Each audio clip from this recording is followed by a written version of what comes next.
Finally it's here. Christoph's package. He's ordered something. A new flashlight. With not only one bulb, but many. An LED flashlight.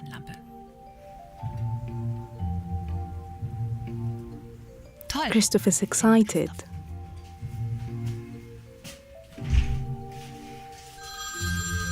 But then he's already distracted.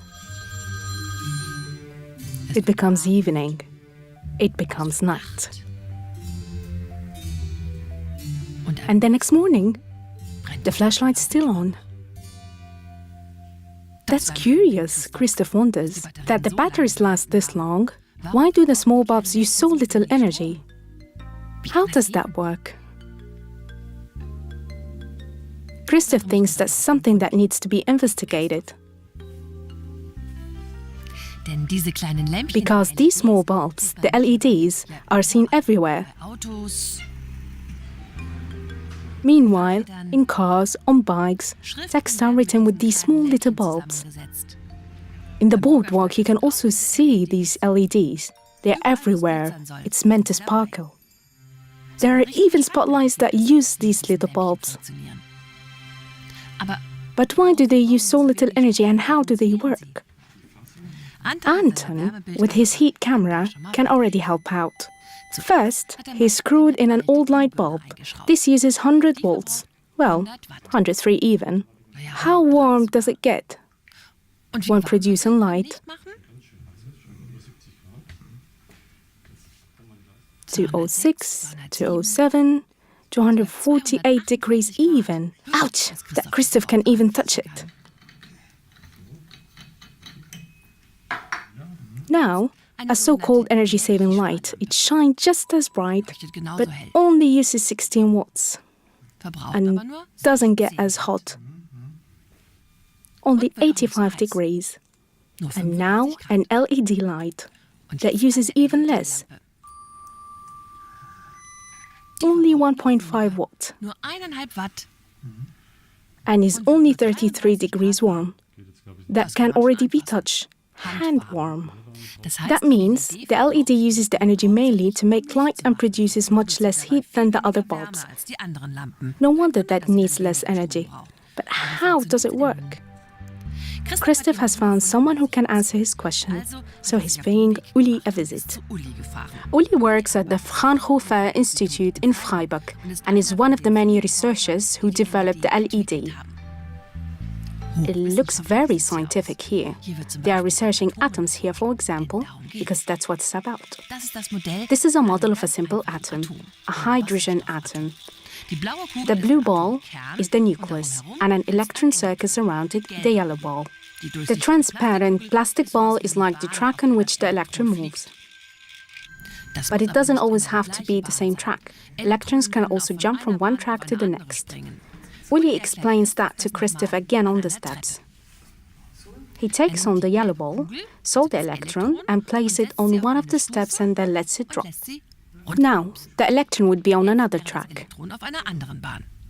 And when Eli moves the ball up again, he has to use energy. Then it can drop again. Christoph is allowed to try as well.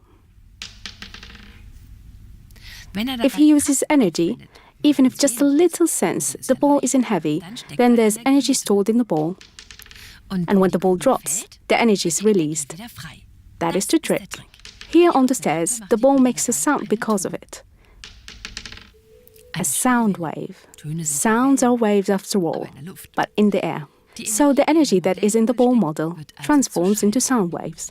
That's all very nice with sound waves, but what does that have to do with light, Christoph wonders? There are all kinds of waves, explains Uli. For example, also light waves. In this section are the waves of light that we can see. They are really fast. But how do they produce such fast waves?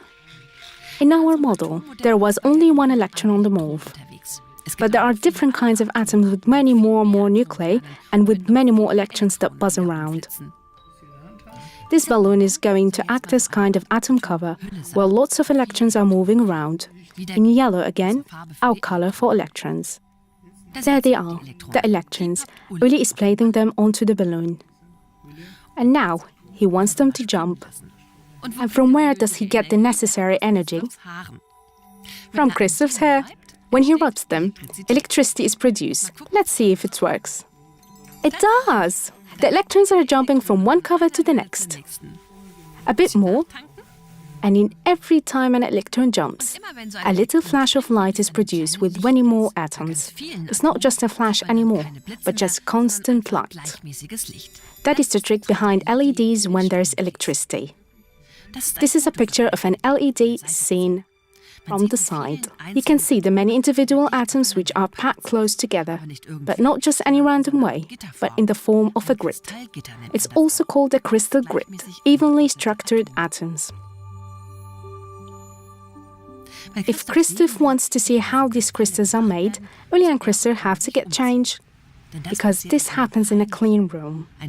A room where it needs to be really clean. Nothing can fly around, not even hair.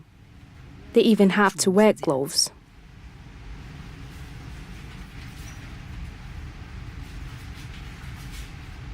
Everything looks highly scientific again. And this is where it happens. In this pipe, where it's glowing red, a really thin layer of crystals is steamed into a pan of glass. This is how the glass looks. It's called a wafer. The story goes another factory. Christoph needs to get changed again. Things also need to be super clean here.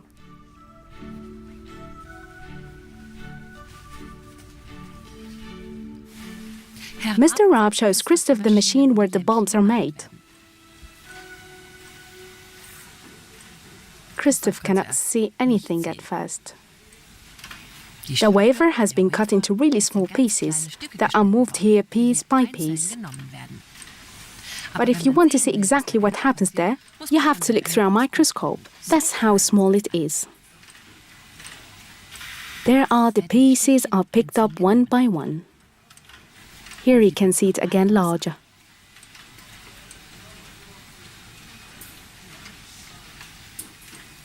Here is the next step. There are some sort of wire legs coming into the picture. What happens there is something you can only see under the microscope again. First, a tiny amount of glue is quieted. Then a piece from the crystal pane, the wafer, is glued on. Here again in a slow motion, really slowly.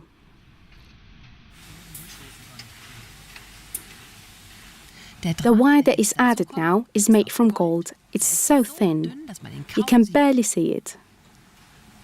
There, where the arrows are pointing. Here, it's being soldered on. Again, something that can only be seen under the microscope.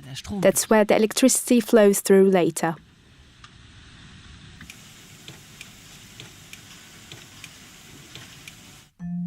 Now, the LEDs are almost complete. If a finger is placed next to it, you can just see how small they are. Next, they receive a kind of plastic hat. Into the machine without hat, and out with hat. The hat is meant to protect the LED, concentrate the light, but it's not hollow like other bulbs. Here they go through a final check to make sure the lights work properly. All clear. Lots of LEDs, each one with a small piece of crystal.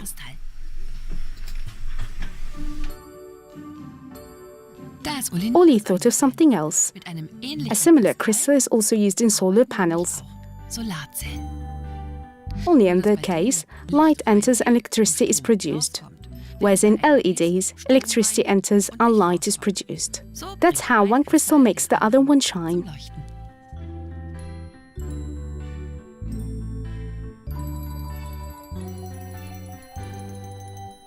Thank you, Uli. A light has gone on again for Christoph.